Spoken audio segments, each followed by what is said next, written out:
Hello guys, so we are going to grill the cabbage. We put olive oil, salt and pepper.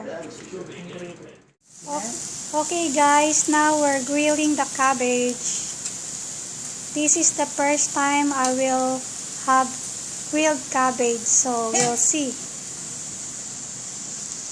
Tita Jane's specialty.